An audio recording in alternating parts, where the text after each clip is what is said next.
Glory to the King. Bless you all. Shalom, shalom, shalom to the saints of the Most High. Hope you're doing well. This is actually the second one and second day of the week. When y'all can give me a radio check, great. Thanks you, Josh. Appreciate it. Bless you all. Thank you, Sister Heidi. Thank you, Submissive Servant. Bless you all. Those listening by phone. Thank you, Sister Brittany. It sounds like I'm coming in well. That's good because I know that they've been having some issues with Blog Talk Radio here in the last month. I think it looks like they finally got the issues resolved. At least it appears that way. Well, hope you all had a great first day. Right now in Tennessee, the snow has just started. I can see a little bit out the security cameras. Don't look like much yet, but we're expecting a decent amount of snow tonight and cold temperatures all week. So winter's definitely here. Hey, glory to the King. But hope you still are truly meditating and thinking on the word yesterday that Pastor Dowell put out on pride, and definitely another aspect to the spirit of pride. And that is one thing that obviously makes the word of the Most High, of course it's inexhaustible because it's forever, and He is forever and everlasting, but there are just so many facets of, and dynamics behind each type of spiritual situation, demonic spirit, whatever that may be. And it's like every time you think you've heard, the fullness of one thing, there's just another facet that is presented, and that just shows you as, Yah's people, it takes a lot. It's going to take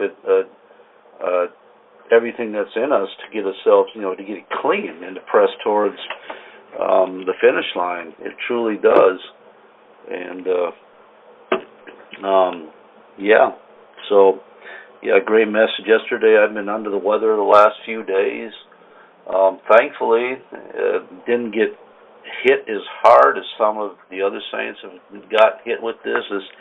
It's like a different kind of strain, and the feedback that we've been getting off this sickness is this is like really is different. Attacks the respiratory, massive headaches, high fever for days on end, and really debilitating. So I've learned now that when I start getting any type of symptoms, I usually start right away, almost immediately, on raw garlic and honey. And, they're both biblical foods, and they both talk about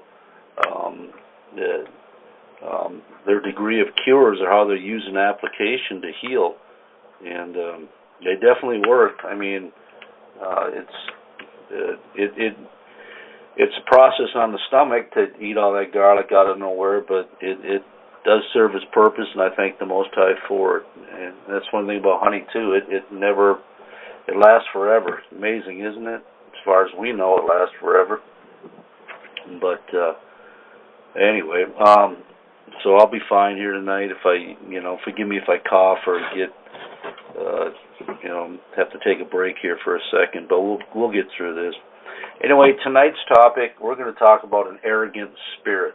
Okay, it's an arrogant spirit. And I just love how the Most High does these type of things. Yesterday Pastor had that message on pride. And then, I don't know if any of you all caught it, though. You need to go watch it. Elder Mitchell did something very similar, in the title of his YouTube video was Old Man and Wisdom. And he touched on a lot of aspects of an arrogant spirit, though he didn't speak to it directly. You could hear it in his conversation, especially concerning how the young really refuse the wisdom of the old men, and how they think themselves to be superior, and they will, what the world calls, bucking up against those that are in authority. So, and these are all descriptions of an arrogant spirit, as we're going to go over tonight. So, again, the topic tonight on Blog Talk Radio is an arrogant spirit, and I'm going to cover different angles, different aspects, different facets of this one spirit. There's so many applications for it that you could spend weeks going over this, but we're going to try breaking down a little bit and at least give the saints a general idea of what to look for, what to consider. Maybe they're operating in this type of spirit. and if they are, they get an opportunity to get it right and get clean. So with that, we're going to get started. Thank you again, Josh, always, for being there to, thank you, Josh. He posted the link there on the chat, and Elder Rufus put out or Pastor Rufus, did a great video today. Last night at midnight, he said, on just be at peace. Very good, very encouraging. But again, appreciate it, Brother Josh, for always taking your time out to do the job as a moderator here in the Blog Talk Radio format. So anyway, with that, we're going to get started. Again, this is an arrogant spirit. Arrogant is an adjective for describing people who are too proud and look down on others. It is an attitude of superiority manifested in an overbearing manner or presumptuous claims or assumption. It is an insulting way of thinking or behaving that comes from believing that you are better, that you're smarter or more important than other people. The word arrogant derives from the Latin arrogare, which means to claim, and the idea is that someone is claiming credit or advantages that they are not entitled to. Excuse me. Confident people are usually humble about their accomplishments. They take pride in their work and their achievements, but show others respect and gratitude and share praise with their fellow laborers. These individuals inspire others to work towards achieving goals and gain the respect of their fellow laborers and superiors. They don't feel the urge to boast about their achievements. Now we're talking about people that walk in confidence and not arrogance, trying to show a different dynamic here right from the gate. Arrogant individuals boast about their accomplishments and rarely appreciate others' efforts. They also appear to compete with others for praise. If someone speaks about achieving something, an arrogant individual might respond by minimizing their success and comparing it to their own achievements. And on the flip side of the coin, an arrogant person will speak with negative words and disparaging comments against another's work and accomplishments, even though they have no experience in that field or skill, which just totally blows me away when I heard it. They will boast as though if they knew that skill or that particular field, that they would always be superior. Arrogance is very closely related to pride. You all kind of use them interchangeably, but there is differences, obviously, and is the opposite of humility. Pride is the walk, but arrogance is the talk. Arrogance is pride. It's haughtiness, it's high-mindedness, it's a lack of self-esteem, it's rejection, it's insulting, it's hurtful, it's condescending, it's critical, it has a rebellious nature, it's competitive, it's boastful in the way that the spirit operating in that particular arrogance wants all the credit. It's an attitude of a scorner or mocker.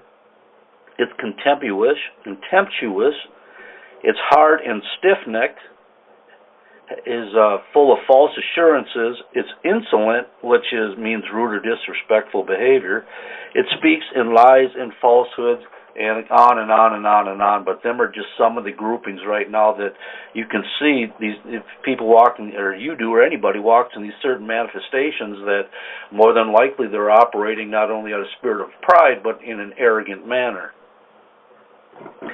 An arrogant spirit says, I have the right simply because I exist, and I believe myself better than everyone else. Arrogance has no regard for others' place and or position. Arrogance is a deliberate act. It shows out to demonstrate and assume superiority or equality. And I get all these things, these bullet points, by simply reading what the Word says and being able to ascertain exactly by what the Scripture or the verse in the letter or whatever is saying, is that you can see the manifestations of this one particular spirit and all the different attributes that surround it. Arrogance is an act of pure self-will. Arrogance does not honor or respect authority except for the ones they approve of. selective respect. This is hypocrisy and wickedness. When one comes across new information or new revelation, feels the need to put down those who have yet to discover such things as though they are insignificant and without ability to have come across those things in their own way, meaning that if somebody finds out something for you, they present it as like they're the end-all, know-all, be-all, and you're dumb as a box of rocks because you simply don't understand what they're talking about, if that's making sense. An arrogant person will not receive advice or counsel, instruction or direction, but because of his arrogance and pride, he shall seek to do his own will and find himself in a precarious way. Some deal with the arrogant spirit through association, meaning that when we believe we have a close relationship with a leader or an authority figure, we in our arrogance assume we have liberties beyond what is accepted because of the association. And again, going back and thinking also not only by reading the book, but actually seeing this this exhibited before, I can draw from these things as well. I mean, I'll just say it up front. I mean, and I don't see it anymore, but in the past, in the community, we would have brothers that pastor would take with him to go, say, get building materials or go on a mission someplace. And when they come back, all of a sudden they feel like they can assume the role of Pastor Dowell and his authority and and walk in an aspect of pride and arrogance as though they were the ones that actually were given some type of position. And it's actually how strong that spirit is and how easily it can influence and take over somebody's mind. Again, the enemy against arrogance is simply humility. Just simple humility. And it's also against pride and that whole grouping right there. All right, Josh, we're going to start tonight in Deuteronomy 17. Deuteronomy 17, verses 8 through 13. Deuteronomy 17, 8 through 13. And always when I do my blog talk studies, I make it a point to make sure that the Word interprets itself. I don't want to put any of my opinion and my thought into anything. I want the Word to speak for itself because it should, because it can, and it does, and it has for thousands of years, and it will continue.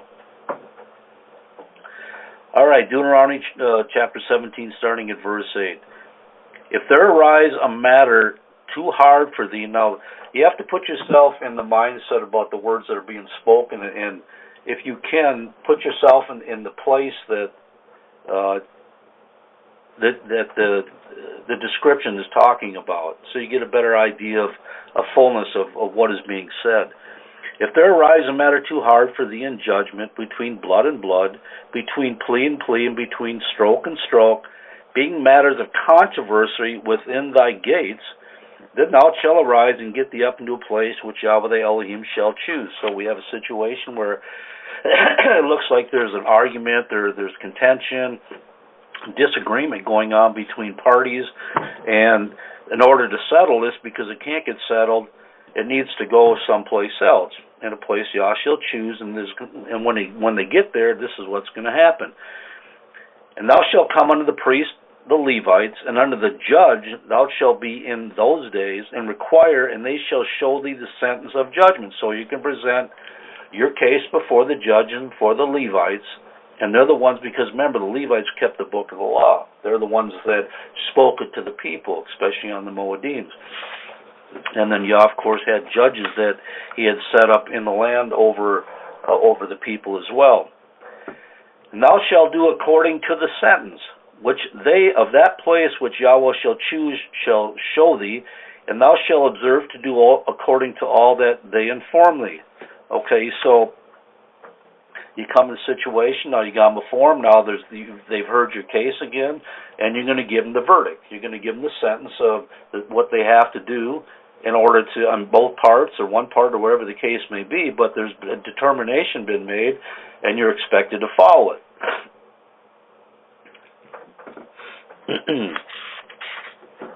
Okay, verse 11.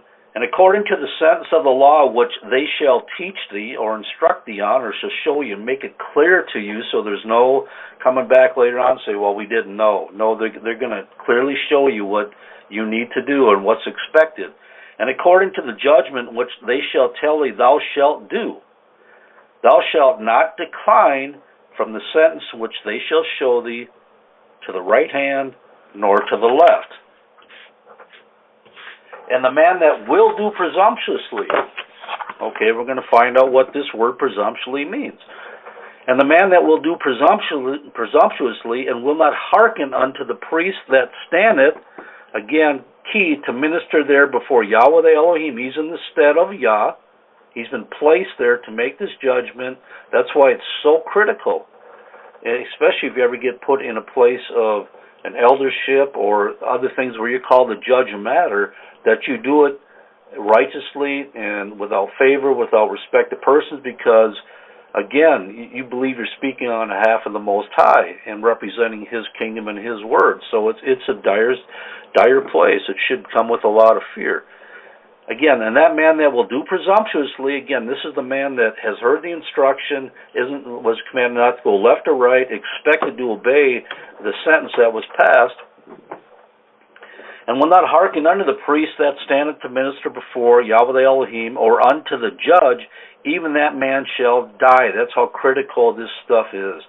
And thou shalt put away the evil from Israel. And all the people shall hear and fear and do no more presumptuously. All right, the word presumptuous in the Hebrew is the H2087, H2087. Excuse me. This is the Brown Drivers Briggs definition, Josh. It simply means to be prideful, insolent, presumptuous, or arrogant. So it's just another way of saying that somebody is arrogant. Okay, where'd my cover page go? Weird.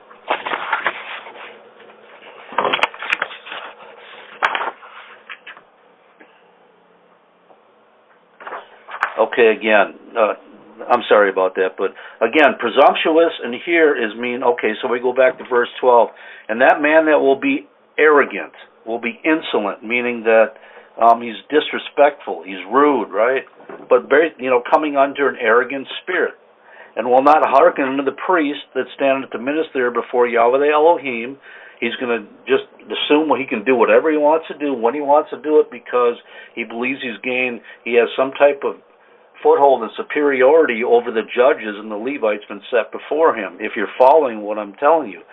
And the people shall hear and fear and do no more presumptuously, and they'll flee from arrogance. They'll flee from insolence and pride, because they see that the end of the judgment from disobeying what you're told to do by the council was going to result in death. Now, of course, nowadays, I can say personally, I've witnessed this many times, having to sit through many councils and hearing many of the parties that come before us to speak, and of course they always want to represent everything according to their slant and to their side. And we're going to find out here later that lying is just as much a part of an arrogant spirit as, slanting things. It all comes down to the same thing. But the fact of the matter is, in the Torah, cut off would mean put out, they shall die. That's what it would. They're done. They're gone. They would be killed. That's how serious these judgments were, and how so precarious they were if you didn't follow them, because the end of that was death. But nowadays what we see is that, we'll just put people right out of the ministry if they don't heed what they're told to do. I mean, we've done that with a man that used to be a brother in this ministry, and actually the head of a fellowship at one time in Kentucky here. He's gone. You know about that, all that foolishness and crap that went down up in DMV, and that's history now, because you're dealing with the same situation. But anyway, so when you're looking at somebody that does presumptuously, you're looking at somebody walking in an arrogant spirit. And a person who sins presumptuously, this is the key to this thing too, which is really important. But a person who sins presumptuously is fully aware of what he is doing. There's no excuse. You can't blame it on anybody else. You can't say that you didn't hear. He is fully educated and not ignorant either of what he is doing or the potential cost of doing it, and he deliberately sets his mind to do it. It is an act of rebellion, an audacious setting of one's will, despite all he knows, to go ahead and do it anyway. It don't matter what the judgment is, what the decree is, but this person walking in his arrogance and lift up self will actually cut his own throat. That's how dire this is. All right, Deuteronomy chapter 18, verses 19, 22. Deuteronomy 18, 19 through 22. And again, this aspect that we're covering on this particular facet of arrogance is presumptuousness. Okay, verse 19. And it shall come to pass that whosoever will not hearken unto my words, which he shall speak in my name, I will require it of it. But the prophet, okay, now we're going to talk about somebody that's been placed in a position of authority that supposedly has been ordained by the Most High, but we're going to see the outcome when somebody even in that position speaks presumptuously. It's across the board. It doesn't matter who it is. If you're operating under an arrogant spirit, the penalty is harsh. And it shall come to pass that whosoever will not hearken unto my words, which he shall speak in my name, I will require it of him. But the prophet which shall presume to speak a word in my name, which I have not commanded him to speak, or that shall speak in the name of other gods, even that prophet shall die. The word presume is the Hebrew 2102. Again, this is the Brown Driver Briggs. I rarely use the Strongs. It's either Thayer or Brown Driver Briggs. And it means to boil up, deceive, to act proudly, act presumptuously, act rebelliously, be presumptuous, be arrogant, be rebelliously proud, to deal arrogantly.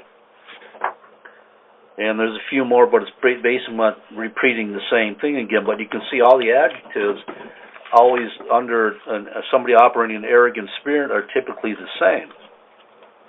They're rebellious. They're proud. They act insolent or rude and disrespectful.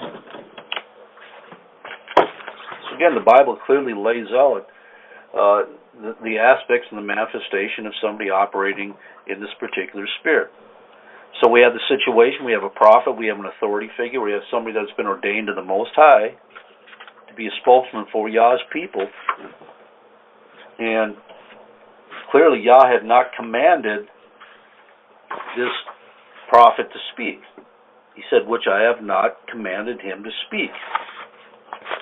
Or if he speaks something contrary to what I would obviously have him to say. Verse 21, and if thou say in thine heart, how shall we know that the word which Yahweh hath not spoken? How shall we know that this is from him or it isn't from him, right? Because obviously he's going to use the name of Yahweh to add to his credibility and show the people that he's operating in the stead of a prophet, right?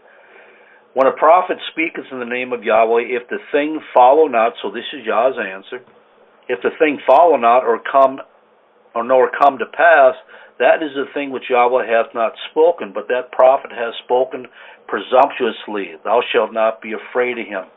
Okay, this prophet, this authority figure amongst the people, if he decides on his own that he has a word and speaks that which did not come from the direction and instruction of the Most High, you have in front of you a liar, and the truth is not in him. This is somebody that's operating in an arrogant, prideful spirit. And the reason is because of a position or a place of authority. He believes he has the right before the people to speak this way, and obviously he's doing it presumptuously, and the punishment for this is not to be afraid of him, and I think I didn't even go that far, but further than that, he shall be killed among the people, again, put to death. You can see all the different, this man is a liar. He's assuming he has superiority just because of who he thinks he is.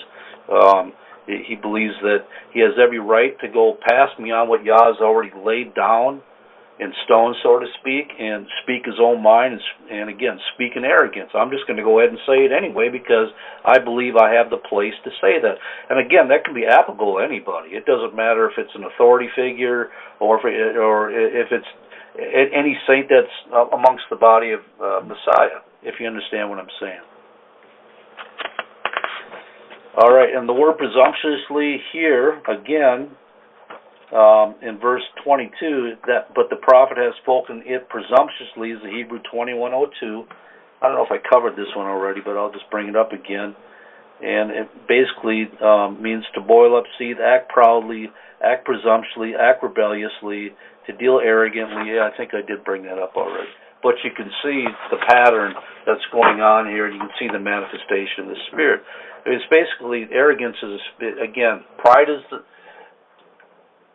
the walk, but arrogance is the talk. It's the manifestation of pride coming out of the mouth, and the boastfulness, and the lying, and the rebellion, and the stiff-neckedness, and everything else that comes along with an arrogant spirit.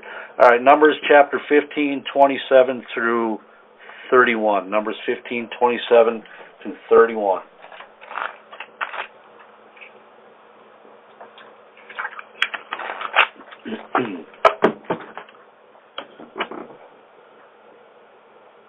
All right, if any soul sin through ignorance, then he shall bring a she-goat of the first year for a sin offer. So we're going to show an example here where something was totally accidental. There wasn't knowledge of it. There wasn't a pre-purposed agenda for it. There wasn't a deliberate act. And this is talking about a sin of ignorance. And the priest shall make atonement for the soul that sinneth ignorantly, when he sinneth by ignorance before Yahweh, to make an atonement for him, and it shall be forgiven him. You shall have one law, that sinneth through ignorance, both for him that is born among the children of Israel, and for the stranger that sojourneth among them. But the soul that doeth aught presumptuously, just go ahead and do what he want to do, when he want to do it, how he wants to be deliberate in his actions, whether he be born in the land or a stranger, that same reproacheth Yahweh, and that soul shall be cut off from among people. It actually brings in a shameful environment. It actually shows disgrace and disrespect and dishonor for the Most High. To just go ahead and do something, knowing full well that it's a self-will, stiff-necked, deliberate act, either in speech or in action. And again, the same consequence here is that soul shall be come off from amongst the people. Because he hath what? Despised the word of Yahweh, and hath broken his commandment, and that soul shall utterly be cut off, his iniquity shall be upon him. So again, if you're in a position, you better tell the truth, because Yah hears everything, he knows everything. You may be able to get away with it in front of man, especially when it comes to lying or misrepresenting your place or position, but Yah hears everything and knows it, and the truth will come out. All right, continuing on with different aspects of a arrogant spirit, and we're still talking about in the realm of being presumptuous. Deuteronomy chapter 1, Deuteronomy 1, verses 40 through 46. Deuteronomy chapter 1, 40 through 46. But as for you, turn you and take you a journey in the wilderness by the way of the sea. So we have the opening command says, this is the direction that I want you to go. This is what I'm commanding you and instructing you to do. Then you answered and said unto me, we have sinned against Yahweh. We will go up and fight according to all that Yahweh had commanded us. And when you had girded on every man his weapons of war, you were ready to go up into the hill. And again, you have to read before this and read after. So there's a situation, and this is a recounting of something that Israel shouldn't have did, but they took it upon themselves to go ahead and do it anyway. And we're going to find out in their arrogance and prideful manner, they're just, because Yahweh is their Elohim, they figure they're just going to go ahead and, hey, we're just going to march on forward because Yahweh's going to back us up. You see the arrogance behind this? And they're going to find out they got their asses smoked. I mean, kicked badly. And Yahweh said unto me, say unto them, go not up, neither fight, for I am not among you, lest you be smitten before your enemies. So I spake unto you, and you would not hear, but rebelled against the commandment and of Yahweh, and went presumptuously up the hill. You're going to go anyway, regardless. You're going to go against the instruction, against the command, against the direction, in your arrogance, and here comes the payment for it. And the Amorites which dwelt in that mountain came out against you and chased you, and as bees do, and destroyed you in Seir, even unto Hormah. And you returned and wept before Yahweh. Oh, now you see, you got your ass kicked. You should have listened. Now you're going to come back and beg for repentance. And you returned and wept before Yahweh, but Yahweh would not hearken to your voice, nor give ear unto you, because you were duly warned. So you abode in Kadesh many days, according unto the days that ye abode. And you know, people can never ever say Yah is unjust, because he gives us plenty of warning and plenty of opportunity to avoid putting ourselves in a situation where he has to, put out punishment. Again, and an arrogant spirit will do that. It will boast itself. It will find reason. It'll think itself to be superior. It'll cast down every instruction and commandment because it believes it knows better than everybody else. It claims that this is its position, and it has the right to exercise it. All right, Psalm 31, verse 17 and 18. Psalm 31, 17 and 18.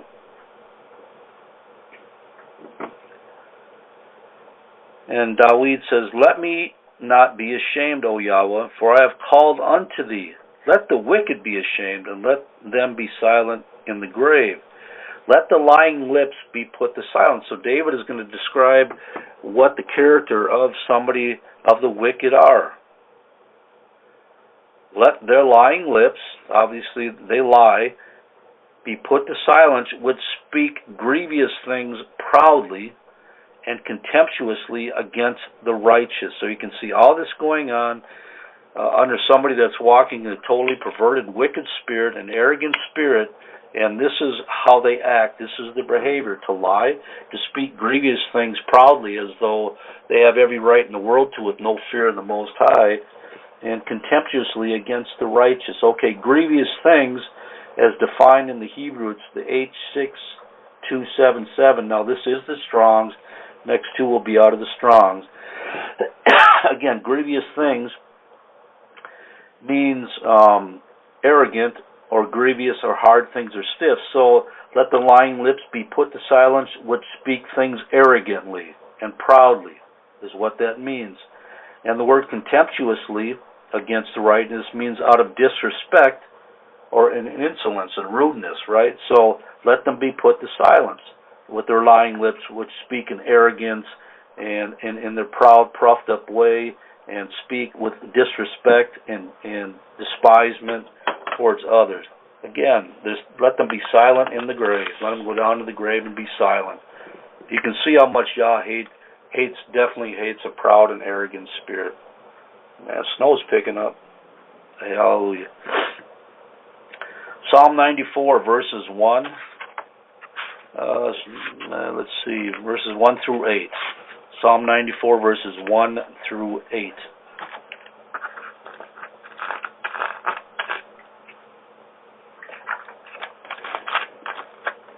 O Yahweh, our Elohim, to whom vengeance belongeth. O Yahweh, to whom vengeance belongeth. Show thyself. Lift up thyself, thou judge of the earth. Render a reward to the proud. Yahweh, how long shall the wicked triumph? Looking like they're always getting away with everything. And always the ones that, it's always the righteous seems to always be getting trouble, but the wicked, like, man, that never happened to them. They're always getting the upper hand. How long shall they utter and speak hard things? And all the workers of iniquity boast themselves. Again, hard things is the Hebrew 6277. Yeah, again in the Strong's, Hebrew 6277. And it means impudent or arrogant. What in the world? Come on, you people, don't you... Let me silence this phone. I tell you, and it's a saint that is well favored in this ministry. Help me, Jesus. Hard things. Anyway, so how long shall they utter and speak things in arrogancy? All the works of iniquity boast themselves. They speak hard things spoken proudly. Verse 5, they break in pieces thy people, O Yahweh, and afflict thine heritage. They slay the widow and the stranger and murder the fatherless. Man, these are all the attributes of somebody that walks in an arrogant, hard spirit, wicked ways. They boast. They utter hard things. I mean, you can see all these little manifestations, these influences of this particular spirit of arrogance. They break in pieces thy people, Yahweh, and afflict thine heritage. They slay the widow and the stranger and murder the fatherless. Wow, these are some ruthless people, man. Disrespectful, dishonored, out to destroy everybody and anything. Yet they say, Yahweh shall not see. Neither shall the Yah of Jacob regard it. Yah don't know what we're doing. He can't see it. He obviously blind to our behavior because it looks like we keep getting away with it. That's why David said, how long shall the wicked triumph? Because it's like Yah wasn't doing nothing. Understand, ye brutish among the people, and you fools, when will you be wise? Meaning that there's going to be a payment for this. And Yah does hear it, and he does all things in his timing.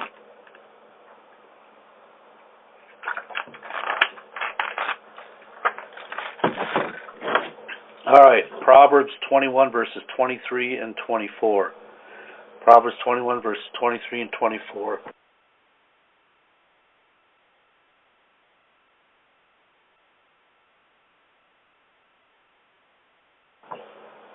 Oh, glory, I just figured out this had a mute button on it. Oh, boy, had to get off some stuff out of my throat there. All right, Proverbs chapter 21, again, verses 23 and 24. Whoso keepeth his mouth and his tongue keepeth his soul from troubles. Meaning, shut the hell up.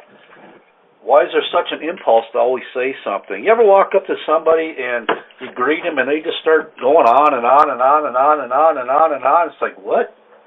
It's like, man, do they hear themselves? They just, I mean, where's the opportunity just to give somebody else the ability to say something or to have their 2 cents in? You know, they got to fill you in on their whole lives. It's like, what in the world? You know, okay, so, but some people are just geared that way, I guess. But again, it's just making sure that you're careful about what comes out of your mouth, right? Whoso keepeth his mouth and his tongue keepeth his soul from troubles. Proud and haughty scorner is his name who dealeth in proud wrath. And Pastor Dowell covered some of these yesterday in Shabbat service. Again, you can see that there's they're almost identical, these two spirits. But again, one is a nature. The other one, I think, is more attributed to the speech behind the nature, if you understand. The word haughty is the Hebrews 30:93. Boy, I did use Strong's again tonight a lot in the study.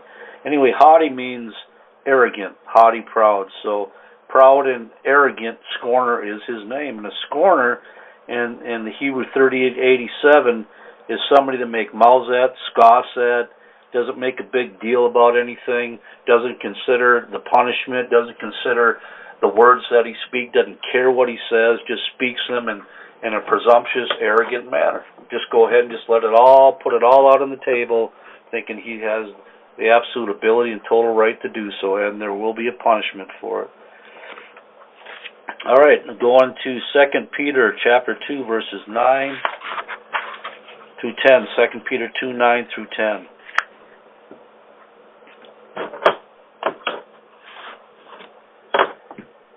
And Yahweh knoweth how to deliver the godly out of temptations, and to reserve the unjust unto the day of judgment to be punished. But chiefly them that walk after the flesh in the lust of uncleanness, and despise government. So we're having this again, we're showing the attributes of somebody walking in an arrogant spirit. They believe they're superior.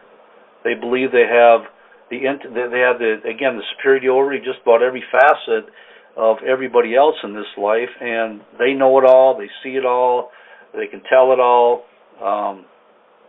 they have a word for everything, and they're always right. Again, pride.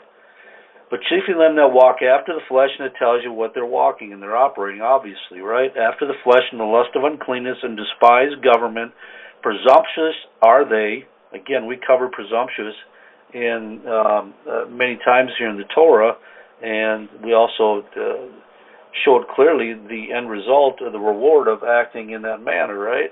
The total disregard, disrespect, dishonor, and on and on and on. Presumptuous are they, self-willed. They are not afraid to speak evil of dignities or those that have been placed in authority. Again, that's including Yah himself. The word self-willed is the Thayer definition, the Greek 829, and it means self-pleasing, self-willed, arrogant. Presumptuous are they, arrogant. They are not afraid. There's no fear. Somebody that operates an arrogant spirit loses fear, just speaks all his mind. A fool utter all his mind. So we covered presumptuous nature and a lot of the attributes that now we're talking about, more things like being self-will and the facet of being and walking in an arrogant spirit. Titus chapter 1 verses 5 through 9, Titus 1, 5 through 9.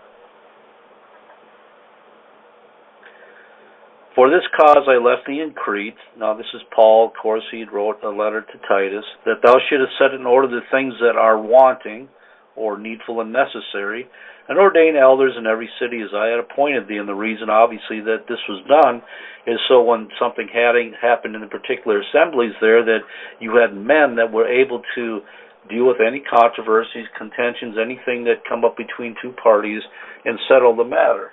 Because they needed the rule of law in order wherever the assembly was gathered. If any be blameless, the husband of one wife, having faithful children, not accused of riot or unruly. So he's talking about the elders, and the overseers and what they must consist of, right? What their character's got to be. For a bishop, and again, Pastor covered that on, I think, Blog Talk. Was it Blog Talk or was it Shabbat service? I don't recall, but of course that's absolutely, we know it to mean overseer, but the Catholics definitely inserted that and started calling. I had to laugh today, but who was it? Some bishop. Was it? Yeah, bishop, I believe. I don't know if it was a cardinal or bishop, but they want the Pope and a high-ranking cardinal or something arrested for something to do with some books they're promoting about pornography. There's the division. The Catholic Church, man, I'll bring that down too. Anything divided will not stand, and it's getting more and more exposed and divided as the day goes on for how wicked it really is. Anyway, so for the bishop, the overseer must be blameless, his elder must be blameless, as the steward of Yah, not self-willed or not an arrogant person, not soon angry, not given to wine, no striker, no given to filthy lucre, but a lover of hospitality, a lover of good men, sober, just, holy, temperate, holding fast the faithful word as he has been taught, that he may be able by sound doctrine both to exhort and convince the gainsayers. All right, Romans chapter 12, Romans 12, 1 through 8. Romans chapter 12, 1 through 8. And again, keep in mind that this all has to do with somebody that is dealing with an arrogant spirit, different aspects, different facets of an arrogant spirit. It, again, is so closely linked to spirit of pride, but there's a greater manifestation, I believe, and more boldness in speech with somebody that is truly, being overtaken by or influenced by an arrogant spirit. I beseech you, therefore, brethren, by the mercies of Yah, that you present your bodies a living sacrifice, holy, acceptable unto Yah, which is your reasonable service. And be not conformed to this world. Don't be walking in the flesh, or think carnally like you used to, but be transformed by the renewing of your mind, that you may prove what is that good and acceptable and perfect will of Yah. For I say, though, the grace given unto me to every man that is among you, not to think of himself more highly than he ought to think, but to think soberly according to Yah hath dealt to every man the measure of faith. Don't get above, don't get heady, don't get high-minded. The word highly in verse 3 is the Greek 52:52. Man, this is out of the Strong's too. Boy, I have to go back on what I said earlier. But this is out of the Strong's too. Greek 52:52. The word highly means to esteem oneself overmuch, that is, to be vain or arrogant. So not to think of himself more vainly or more arrogant than he ought to think, or allow himself to be vain or arrogant over what he knows and understands, right? Because then again, you're walking outside of the will of the Most High and in a wicked way. For we have many members in one body, and all members have not the same. And it's context here that I was trying to bring out, because you have a situation here that each one is individually responsible for presenting their bodies a living sacrifice and holy and acceptable. And then Paul brings us down, and he's going to show us from a singular aspect, from an individual to a body approach, from an assembly approach, from a ministry approach. For as we have many members in one body, all members have not the same office. So, again, somebody that's, okay, we'll finish reading here. So we, being many, are one body in Messiah, and every one members of one of another. We're all joining this together. Having then gifts differing according to the grace that is given to us, whether prophecy, let us prophesy according to the portion of faith, or ministry, let us wait on a ministry, or he that teacheth on teaching, or on he that exhorteth on exhortation, he that giveth, let him do it with simplicity, he that ruleth with diligence, he showeth mercy, he that showeth mercy with cheerfulness. So, again, we have this individual mindset we can't bring into the body, and to think ourselves in a greater position that we've been granted or given. I don't care if it's a husband with a wife, or if it's with a deacon, setting the affairs of the brethren for the day, running the land, or if it's an elder in a place of judgment, a pastor, even in his stead, and what he has to do presenting before the sheep and lead and guide them, give them knowledge and understanding. All these things that they're all a purpose, and when everybody's in their place and operating in their zone, so to speak, you have peace and harmony out throughout the whole body. But if somebody gets lifted up in arrogancy and puffed up in the vanity of their own mind, they allow that spirit to rule them, then they can believe themselves to be, they should be the foot, but they're going to be themselves to be the shoulder, and grant themselves a superior position that wasn't given to them. If you understand what I'm saying, I'm sure that you do. All right, 1 Timothy chapter 6, verses 17 through 19. I hear my voice slowly giving way here. Hopefully I'll finish this.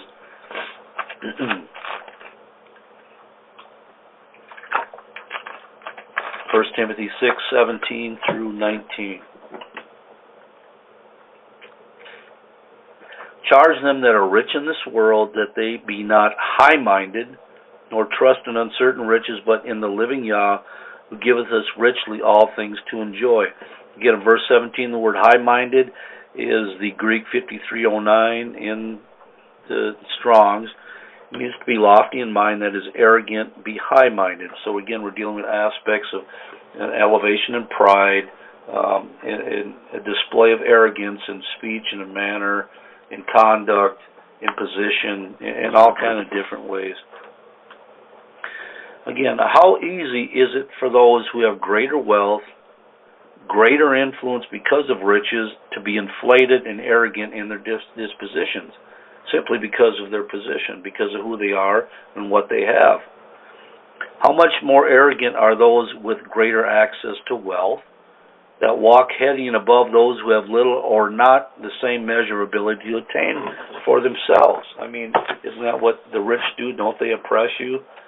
Don't those that have greater access to wealth and have more goods in this world a lot of times look down on other people because they haven't been granted the same blessing, or haven't been, given achieved the same amount of success? And all that is simply that God uses you as a skill where you're best, whatever best area that you're at, you can best contribute to the body. I mean, if you can't go out there and get a job where you're making 6 figures a year because you have an intelligence in that area or a skill in an area, and say you're on a community, leaves you back hauling wood every day, both things are just important. But the one out there getting 6 figures should never exalt himself or think arrogantly or place himself above everybody else because he's bringing in something monetary where the other one is just bringing in sweat equity. That's dangerous for the Most High. That's obviously walking in an arrogant, heady, high-minded spirit. And that's why Paul is writing Timothy to be careful and watch these and warn them and charge them that they be not high-minded and not allow themselves to get in this position where they're going to get punished badly and severely. But again, then Paul tells them, tell them this, that they do good, talking about those that be rich, that they be rich in good works, ready to distribute, willing to communicate, ready to give it all up, cough it all up. You've heard the testimony by Elder Kabir, Elder Rob. You know, we both know they're very successful in the NFL, and they were granted contracts worth millions, and they had the resources, and they were both laid them at the feet of the ministry in Pastor Dowell's care, and he said, no, I trust you. I know your judgment.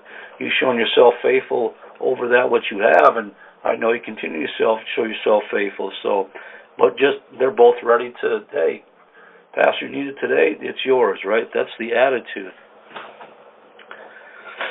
Laying up in store for themselves a good foundation against the time to come that they may lay hold on eternal life. Again, ready to distribute, and it comes back to my mind that we're in a situation now after the death, burial, and resurrection Messiah that this also keeps everything common and makes the situation where no man calls anything his own, if you understand, because if it's yours, you're not ready to distribute. But if we understand, if it's all things common and it's not ours, then it's easy to defeat that arrogant, prideful spirit and to give it yourself. Proverbs chapter 11, verse 2. Proverbs chapter 11, verse 2.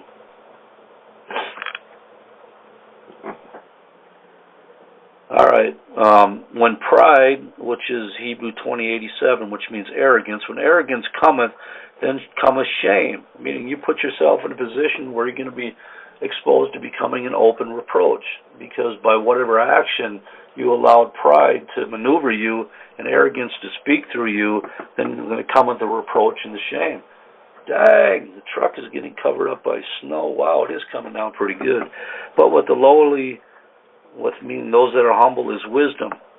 Humble people know that what they know and all they are comes from Yahweh. Again, let me say, humble people know that what they know and all they are comes from Yahweh. Humble people are not lifting themselves up, rarely speak of themselves or exalt who they are or what they have done. An arrogant man will seek to express his achievements above others, oftentimes finding fault and being critical of another's contribution or commitment to get the focus solely back on him or her.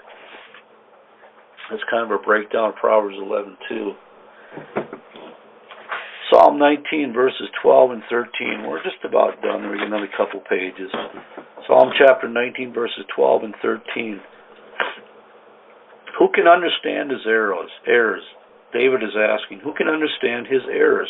Cleanse thou me from secret faults, from the things that I don't know about myself, the things that I don't understand, the things that I'm blinded to. Cleanse me from these things. So then he goes on to say this, keep back thy servant also from presumptuous sins, from arrogance.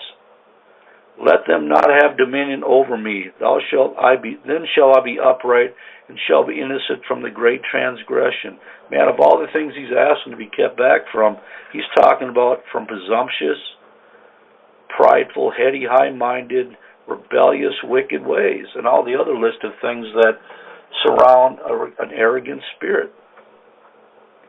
And all this, he's asking the Most High and petitioning so he doesn't have to meet the judgment or the punishment that Yah is going to bring upon him for getting in a presumptuous, heady, high-minded way. Proverbs chapter 14, verse 9. Verse 9, that's the only 9. Proverbs 14, verse 9.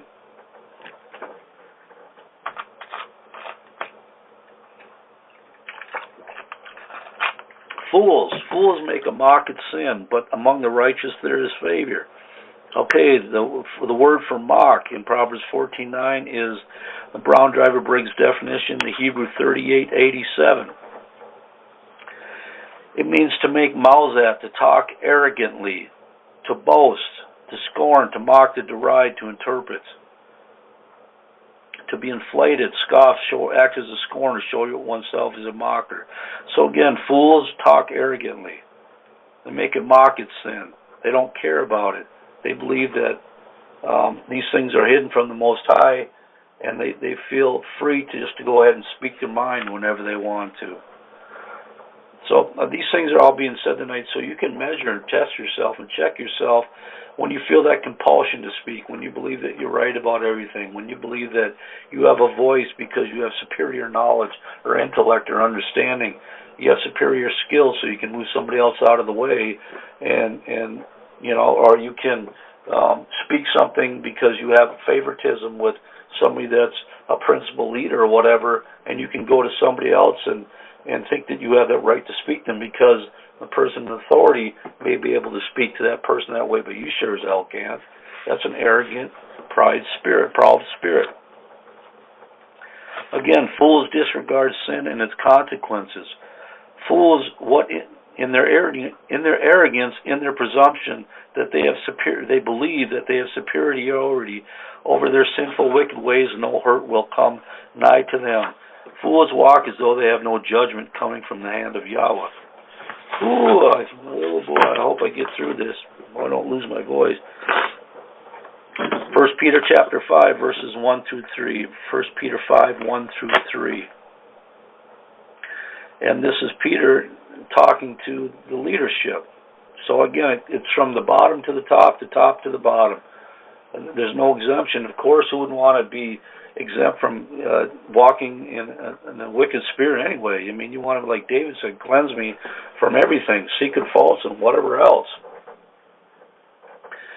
So Peter says in first verse, the elders which are among you I exhort, who am also an elder. Now remember, Peter was also an apostle, and he's calling himself an elder. He's been ordained and chosen and given a position in the body of Messiah, who am also an elder and a witness of the sufferings of Messiah, and also a partaker of the glory that shall be revealed. He's giving his what do they call that when you go apply for a job? Your references, your history, right? Your work history, where you've been, your footsteps. Feed the flock of Yah, which is among you, taking the oversight thereof, not constraint, but willingly, not for filthy lucre, but of ready mind, neither being lords over Yah's heritage, but being examples to the flock. And man, Pastor has been bringing that out. He's been bringing that out hard here lately too, because it's got to start with the top, and then you'll see the beauty. It'll trickle down once everybody from the top down is in their place. Again, the whole thing is you have to do these things willingly, those that are in positions of authority, those that have superiority, not assume superiority, that actually do, right? The word Lord is, in the Thayer, it's the Greek 2634, being lords over Yah's heritage, but to bring under one's power, to subject oneself, to subdue. Keyword, not subduing those that you're the flock or have the oversight of. Not subduing, and we're going to talk about them ways, them means, right? To hold in subjection, to be master of, to exercise lordship over. Authority figures which do not have to resort, these are people that do not have to resort to excuse me, hang on. Which do not have to resort to subversive means. Help me, Jesus. Have to resort to subversive means to gain respect and receive honor. Authority figures who don't demand that everything be according to their book of the law, that these people rule with compassion and secure firmness. I mean, they make you secure in their firmness, but being compassionate, being understanding, willing to entreat, right? But also willing to deal in rebuke and instruction and correction where necessary. Authority figures which do not practice and employ means of shaming, of putting other people down to gain mastery and show themselves superior over the rest of the people. Yelling, fear tactic, subterfuge, unjust punishments in order to get someone to fall into their idea of what order is. Again, so Paul is warning, or Peter's warning us against those that are in leadership not to allow ourselves to get into that mindset. Remember, these are Yah's sheep and Yah's flock, and we're responsible about the example that we place before them. And I've hoped over the years that I've been able to put out a good example. Have I done everything right? No, I mean, everybody's made mistakes. I'm not saying that, I'm going to use the mistakes to continue to make mistakes, but the fact of the matter is that's the way that we learn and grow. So we have to understand that. One thing I will say is there's nobody that I know of in this ministry that is intentionally, especially in leadership, trying to injure anybody. At least as far as I know of. You once in a while you hear of things or things come up after the fact, but that should never be our if that's our mindset to, because we're upset with somebody, to injure them or speak evil or whatever it may be to discredit them, we got a whole lot of answering to do. But verse 4, and when the chief shepherd shall appear, you shall receive a crown of glory that fadeth not away. Likewise, ye younger. Again, here is another aspect of an arrogant spirit and how not to have one. Likewise, ye younger, submit yourselves unto the elder. And I'm going to add for age as well, age and authority position. Yea, all of you be subject one to another, be clothed with humility. Perfect example, the one thing that will defeat an arrogant, prideful, heady, high-minded, thinking I'm superior, the best, an insolent, rude, disrespectful, dishonorable, and on the list that I read in the beginning type of spirit, right? For Yah resisteth the proud and giveth grace to the humble. Humble yourselves therefore under the mighty hand of Yah, that he may exalt you in due time.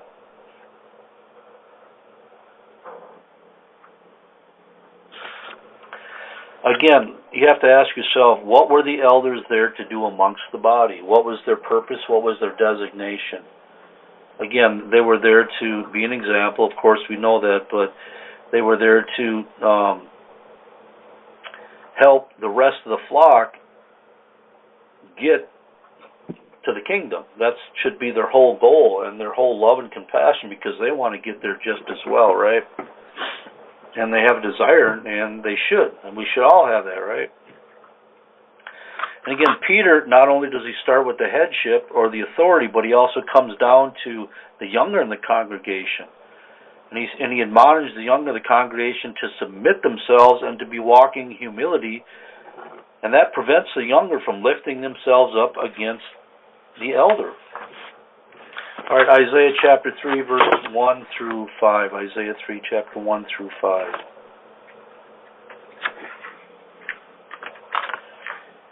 Just a few more pages. For behold, saith Yahweh, the Master of hosts, does take away from Jerusalem, from the Judah, the stay and staff, and the whole stay of bread, and the whole stay of water. The mighty man and the man of war, and the judge, and the prophet, and the prudent, and the ancient. Again, this is in Isaiah 3. He's talking about a situation that hasn't happened yet, but he's describing what's going to lead up to that situation, right? And he's going to describe the character of the people at that time and what's going to make this happen because of the way of their actions. So he's addressing everybody in verses 1 and 2. And verse 3, the captain of 15, the honorable man, and the counselor, and the cunning artificer, and the eloquent orator.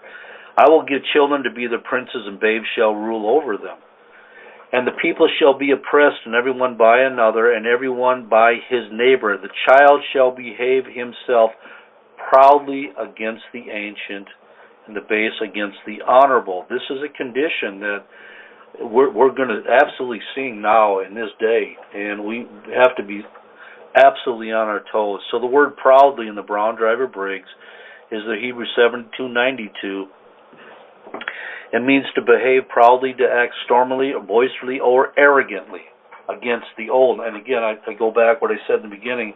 Elder Mitch did a YouTube video, and Josh posted the link earlier about this very thing and how he had a man that come to the community, an older man, and he observed somebody that was, I believe, elder's age or younger, basically dishonoring elder and acting proudly against him. And again, you can listen to the video. I ain't going to tell you everything that's on there, but we're dealing with the same thing because it is the spirit of this age.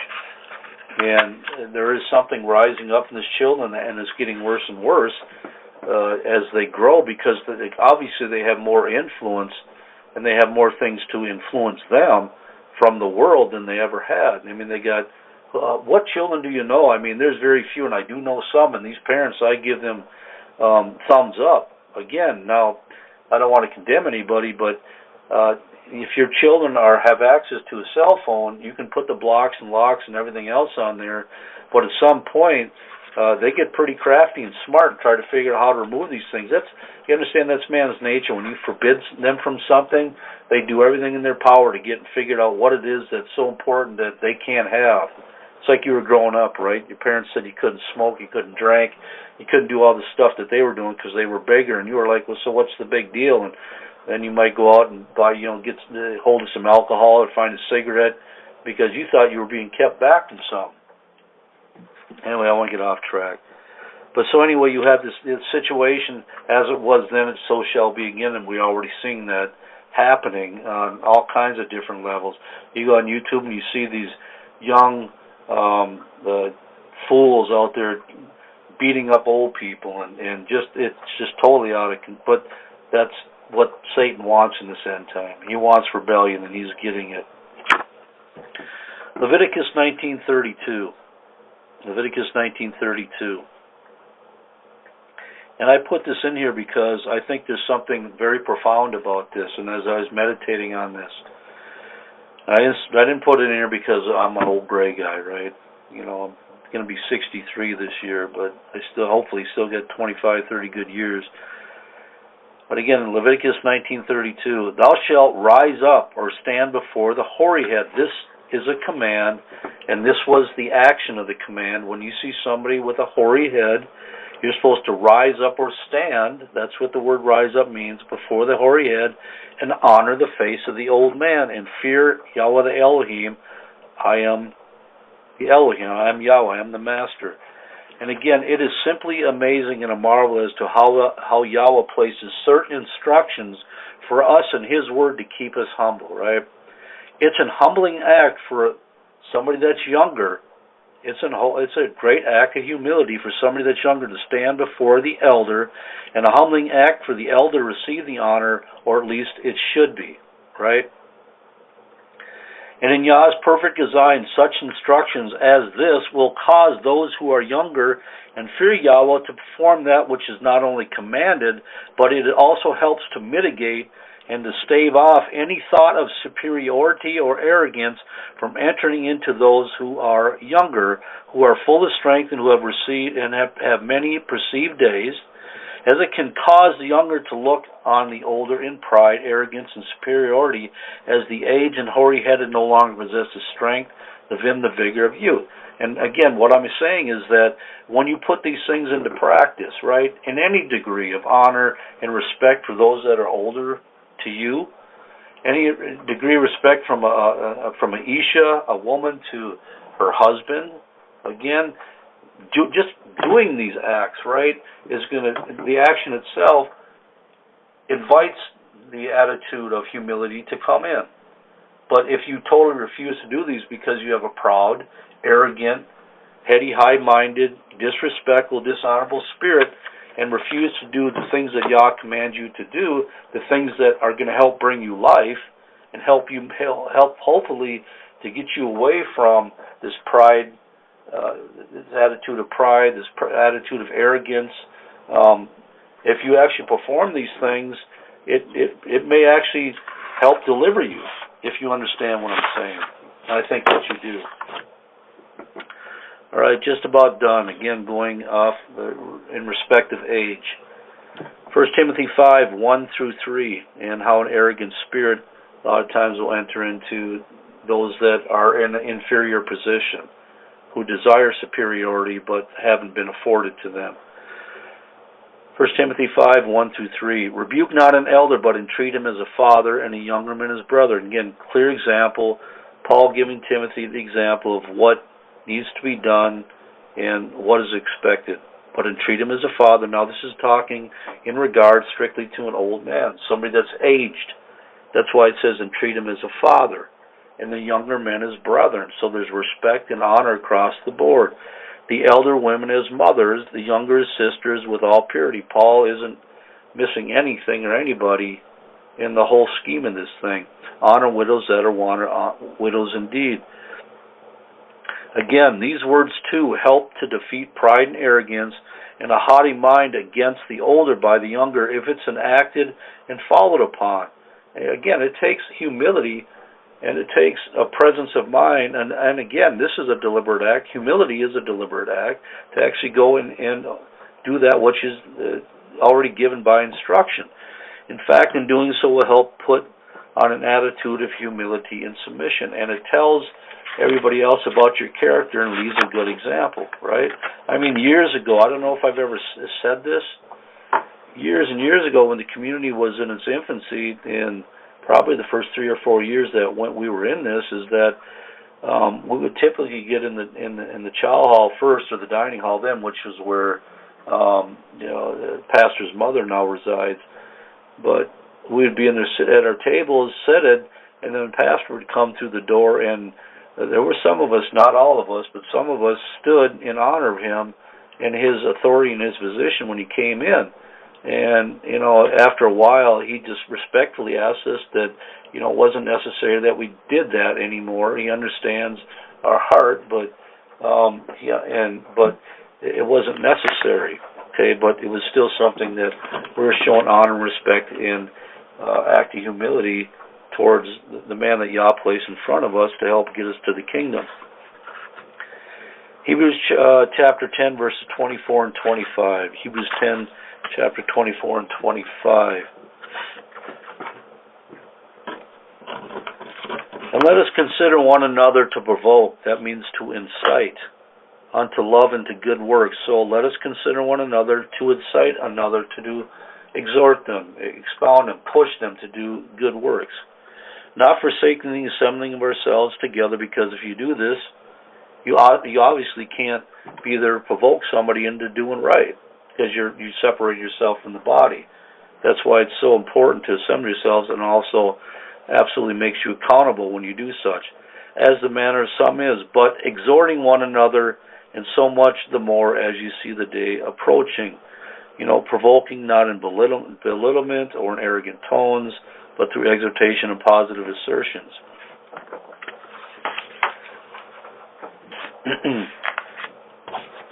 Okay, I got a few more things and we're done. All right, I got a thought here, though. And again, we were talking about humility and putting on a humble attitude, and this is an occupation that actually helps learn humility. And honestly, my thoughts personally, and it has been for years, because I can say it because I've been a part of it for almost my entire life, and I'm going to tell you what that is. I believe everyone, man or woman, should afford themselves the opportunity to work with farm animals, and I'll tell you why. Tending to farm animals will open up your eyes to many things. It's difficult, but not impossible, to walk in pride and arrogance when you're flopping over hay. But again, it's difficult. It's actually it should teach you an attitude of gratitude and humility, because you're looking at what sustains you and feeds you. But it will open your eyes up to many things. It's difficult to walk in pride and arrogance when you're flopping over hay, when you're mending fences, if you've ever been around cattle and they get snotty noses, they'll fling it on you. I mean, you subject yourselves to all kinds of just nasty, disgusting things. When a goat gets constantly caught in the fence and you have to deal with it time and time again, these are just past experiences that I've been a part of and seen. Chickens, if they get mites, you got to dust them. It's nasty. The things are disgusting. They crawl on everything. They're all over your hands. You collect eggs. They're full of chicken crap, and you got to wash them. You got to shovel chicken crap. You got to clean a goat barn. You got to make sure the animals are watered and fed constantly. It's your care, your responsibility. You have to handle sick animals, which to some people is, ugh. You have to sanitize the areas after, like us from meat birds, after each flock. You might have to get up in the middle of the night to check on a newborn calf, a newborn kid. We do it, the chicks, all the time. We'll get up at least once a night and sometimes twice, depending on, what time of the year it is, to make sure the chicks are warm and comfortable. But anybody that has ever actually put their hands on in a farm type of environment, it will teach you some level of humility and respect. It really does. I don't know how to explain it, but it's there. Can it go the other way? Sure. You may get disgusted and upset, and you get this prideful thing that says, why do I got to do this, right? And it does happen, but I see more a degree of people that are accepting, and they love the responsibility, and they enjoy what's presented before them, because it's not an easy thing to deal with animals, farm animals, right? And I've seen people that have been appointed to do this and absolutely get disgusted and don't want no part of it and make up excuses, and they're missing the whole aspect behind it. Now, I thank Yah for my later years that, we have helped me and Diane and Lisa with the chickens. Sister Tammy helps a bulk, and she does a lot of shoveling for us, and we're appreciative of that. But somebody like me still has to get up every morning and feed them. And if I'm not available, Diane and Lisa do it. And, we have to check the waters periodic through the day, check to see if they're comfortable, if they're too hot, they're too cold, on and on and on. But, this does something to help with your character if you think you need character building. So, anyway, let's finish up here. Psalm 75, verses 4 through 7. Psalm 75, verses 4 through 7. And this is strictly just a bunch of admonishment from David. I said unto the fools, deal not foolishly, and to the wicked lift not up the horn. Lift not up your horn on high, speak not with a stiff neck, or speak not in pride, in arrogance. For promotion cometh from the east, neither from the east, nor from the west, nor from the south. So you're not going to get it from man, promotion, being actually advanced in the kingdom, right, and recognized. But Yah is the judge. He putteth down one and setteth up another. So this obviously is keeping completely in context with the one that sees the labor and love of your works and sees that you don't walk in an arrogant, prideful spirit, and he will advance that. He can use that for the further of the kingdom. Anyway, y'all, that's it for tonight's blog talk. I sure hope you enjoyed it. I hope you were able to get something out of it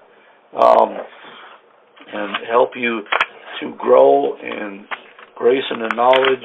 Again, Passover's coming up, the Feast of Unleavened Bread, and it's a time that we really truly need to be preparing ourselves and our hearts for the taking of the feast, because of all the feasts, this one here has the most written consequences for coming in the wrong manner and attitude. Anyway, bless you all, and again, make sure you keep the leadership in your prayers always. Pastor Dowell obviously getting hit probably the hardest of anybody in the ministry, because you smite the shepherd, the head shepherd, and the sheep will scatter. But to keep all the pastors, Pastor Muir, Pastor Corey, Pastor Rufus, the elders, the deacons, the teachers, wives, keep your husbands' prayers, and against all the order. And again, pray for one another that you may be healed, okay? May be edified, and may grow in the grace and knowledge of Yeshua. All right, bless you all. You have a good night. Stay warm, and the King is coming.